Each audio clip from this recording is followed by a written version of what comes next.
So for those of you who've been following my guitar recording journey, you know all about the process that I've gone through over the last few years, so do check out my channel playlists if you want to see what guitars, amps, speakers, pedals and recording gear that I would test and check out.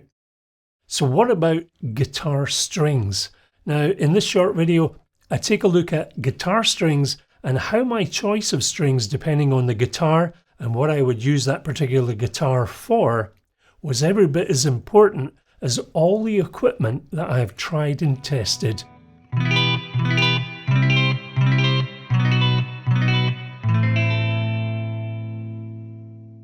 Hello viewer, my name's Stu, welcome to the channel and my guitar journey. Once again, my opinions, they're my own and I'm not being paid to mention any products that you see or hear about here. Now if you like the content, please do think about giving a thumbs up, subscribing, commenting below and do share with others because it all helps the channel out. So coming up, number 1, the strings, general specification and why I bought them. Number 2, guitar test with a standard set against a flat wound set. Number 3, conclusion, final remarks, did it all work out? So without further ado, number 1, the doorbell rang and delivered a rather large packet which had a very small set of strings and a number of packets of single G strings, all flat wound. Looking at the first packet, this is a very expensive packet of D'Addario XL Chromes flat wound 10 to 48, and in the separate packets I have fairly inexpensive single flat wound G strings in 18 and 20 custom gauge by Ernie Ball. For some of my recording projects I'm using a Gibson ES339 with classic 57 to 57 plus pickups, and at present it has a standard set of 10 gauge Ernie Ball regular Slinkies, and while it plays well and sounds well with those, I wanted to see if I could soften the tone a little more, and for that I ended up with the following combination: the ES339 strung with D'Addario 10 gauge flat wound XL Chromes, played through a Bad Cat Black Cat 20 watt amplifier connected to an Eminence Cannabis Rex speaker, mic'd up with a Warm Audio Fentone ribbon mic and a Shure SM57. This in turn, the mics going into a Neve 88M audio interface, and finally into the DAW, which for me is Reaper. Now in regard to the flat wound G string that I'm going to be trying out on a Fender Telecaster 52 reissue model type, to see if this helps to mellow out the twanginess that you can often get with a standard wound G string, and within minutes I got a bit of a surprise. So number 2, the guitar test, standard wound against flat wound.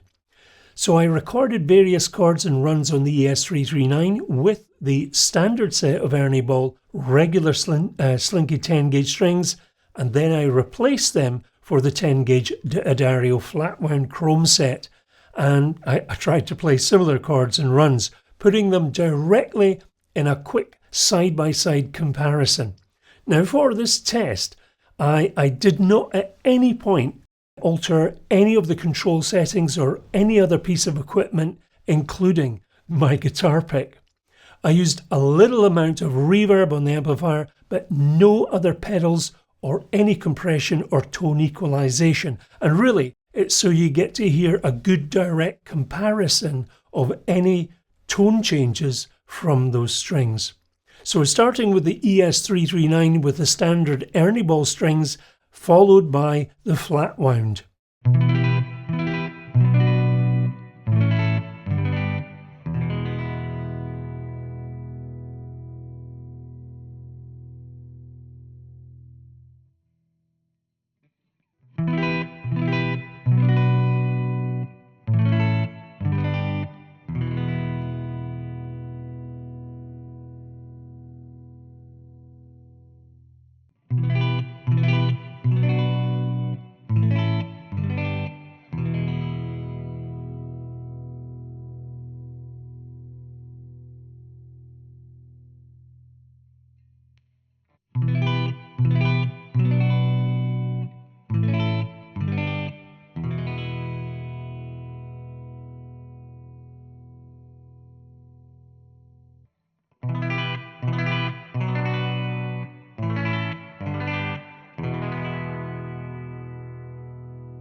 And now the same setup and test with my 52 Telecaster, which is strung with D'Addario 10 gauge standard wound strings.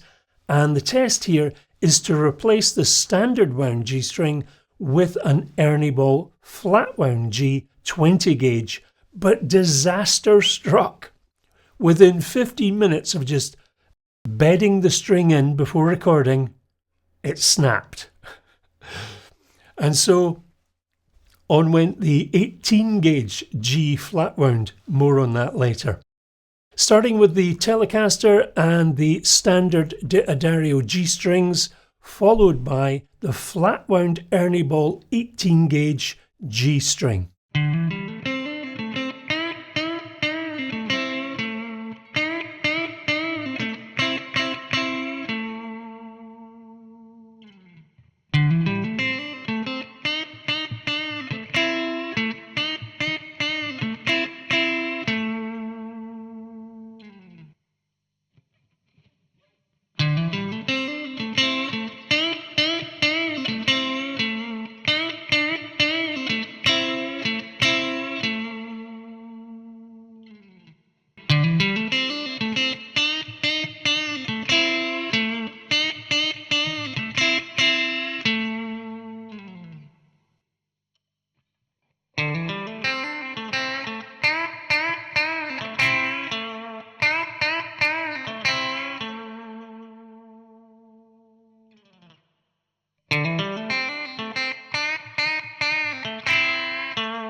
So number 3, conclusion, final remarks. So did you hear the difference? I certainly can, certainly with the 339. Now before I make a number of comments, here's a little bit more video of me strumming and picking the ES339 fitted with the full set of the D'Addario flat wound XL chromes. Now I did adjust the amplifier EQ a little, and I also switched on the Neve 88C compressor, which works alongside the Neve 88M audio interface.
So there you go, a quick example of some of the tonal character. Now, of course, playing style, pickups and amplifiers and the way that we set our EQ controls, they all have a bearing on how the tone is going to end up sounding. So first up, this full set of D'Addario are not just flat wound, they are also XL chromes, and they do come at a fairly hefty price tag.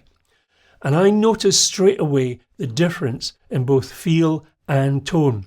Definitely not as easy to bend compared to standard wound strings, and to be quite honest, even after an hour of just noodling, I was not finding them very easy when trying to do any kind of lead style runs. Chords and certain types of picking, yes, that was fine, and they sounded really nice for that.